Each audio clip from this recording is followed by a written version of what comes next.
So in this attempt for us to find our family tree and the chapel, things attached to myself, weeds, and they are actually a bit painful. I'm not sure if you can see that, but yeah. No. Okay. Okay. And then pardon my shirt, but it's not really a problem. I'll just there's some sharp. Okay, so we didn't find the chapel this time. Our theory is they were able to demolish it, but we couldn't find the area or the clearing, so we're going to ask Bifan. I will definitely ask. So this is Bifan, where I used to, well, I worked building this, and I just ask. Boss, Boss. yung pong chapel na-demolish na? Oo, tagal na. Oh, Tagal na po. Lahat ng mga nakatira doon, mga squatter. oy, hindi ko kami squatter, sorry. Di ko isa.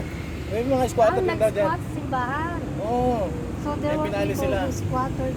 Yeah, we knew that. Yeah, Last we time knew we that. visited. Kasi May mga squatter dyan, squattera na. Nakita ko, huli ko nakita, yung simbahan doon wala na. Parang kinakawan na nga sa ano eh.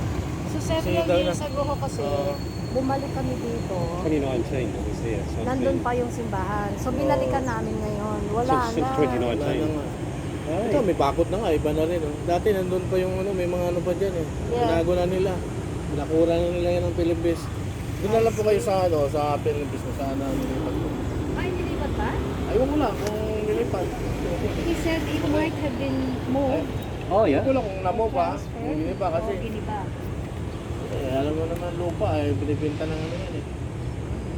Dito, laki na nga kinuha ng Philippines oh. Lahat yan. Sa ano pa yan eh. Tawag dito. Itong area na yan. Sa dito pa sa FDA. Kaso kinuha ng Department of Health po yan. Ministry of Health. under ng ang FDA, under ng DOH. Kasi kami yung nakatira dito na pinalis. Ano, ang dami nga. So naalis mo kami rito. Ang bahay namin, katapat lang natin. Pag nalaman ko lang mo yan eh. Oh, nakita mo nga yung simbahan dati dyan. Yes, Wala oo. na. Sabi lang May siya, mga maliit taong lang grasa pa siya. nag-ano dun eh. Nagtatampay-tampay dun sa ano. Oh. So basically your whole history has been erased with Yeah, Pentagon. our whole history. Ano, develop na kasi yung ano dito eh. Maganda Wala naman. magtatatayuan siguro ng ano dito eh, pag building na eh. Maganda naman mo ang development. Kaya lang medyo nakakaya. Kasi nawala nga kami dyan. Hindi na kami pansin. May iba pa na nakatira din daw dyan, nalipat dun sa Blaze. May Kami Blaze. yun. Ganun ba? Kami Basta, yun. Napunta kami sa place. yan. Yun ang pagkakabalita-balita ko lang. Ganun Doon nga sa ang place. nangyari. Doon sila, Philippines din nata nagpa-ano doon. So, kumbaga, binisisita ko lang yung lumang Dati. lugar na Yung parang memorable dito sa na inyo. lang ang natitira. Buti nga, natituluhan na rin to. Bago lang. Itong ano lang ata, last year ata. Dapat kung natituluhan na kagad nung ano pa, pwede yun, masako pa yun doon. Hindi magagalaw. Pero alam Bago niyo lang. po ang history ng Bifad na. Alam niyo ang history. Yung ano, sa ano daw yan eh, sa dati may hapon pa na dito umano eh. Yung namamahala dyan, gumagawa dyan. Mga ibang building, Alam niyo gawa ang bigay ng Japan yan na walang ginastos sa Pilipinas. Oh, parang ganun nga, may nakalagay doon. Kasi, yun yung company namin, yung Japanese company namin na nagtayo niya. So, dyan ako nagtrabaho, wala pa yan, tapos nung nalitaw na nga siya, and then na-discover ko ng Philippines yung lugar namin, inalis kami, ito lang yung Philippines pwede galawin. Buti na natutulungan. Hindi, pwede na rin ang pahalos yun eh. Pero Palagay ko government ito eh. mahihirapan sila. Okay, isip ko kung Kasi lalaban ng... magkakaroon sila ng kaso sa Japan pag inalis nila to. Ang ginastos ng Japan dito, hindi ano, pati equipment, lahat yan.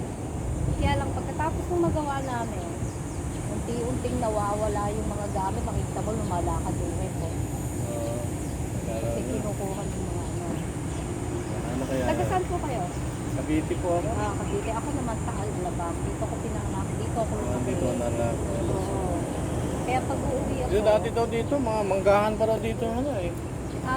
Stock farm mo yan. Ah. Isang stock farm. Mga ibang ano dito, dati manggahan pa daw. Wala pa yung mga Asia.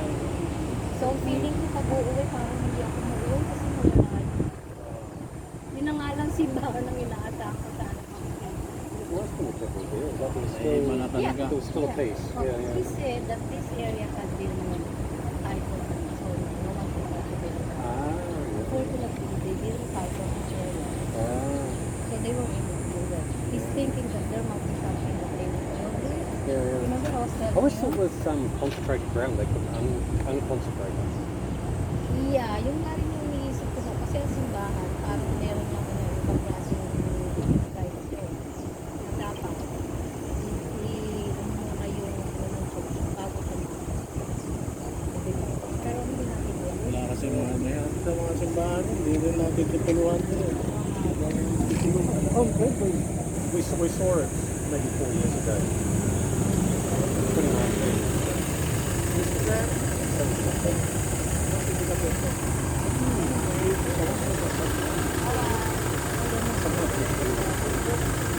Maybe after.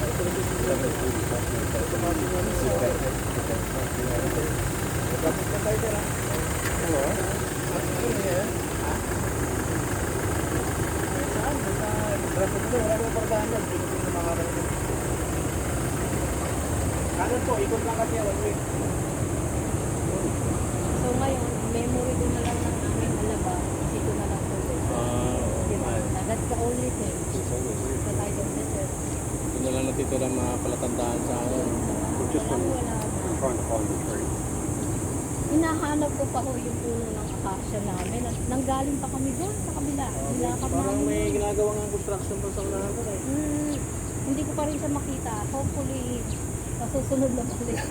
Sana hindi na alin. Problem is trees change, so or Oh, yan yung mga punong yan. Itinanim na lang yan dito. Pero maganda kasi dumami ito. Yung puno namin lahat dito. Pampalilim. Anyway, salamat po. Sige sir, thank you sir. Next time. yeah.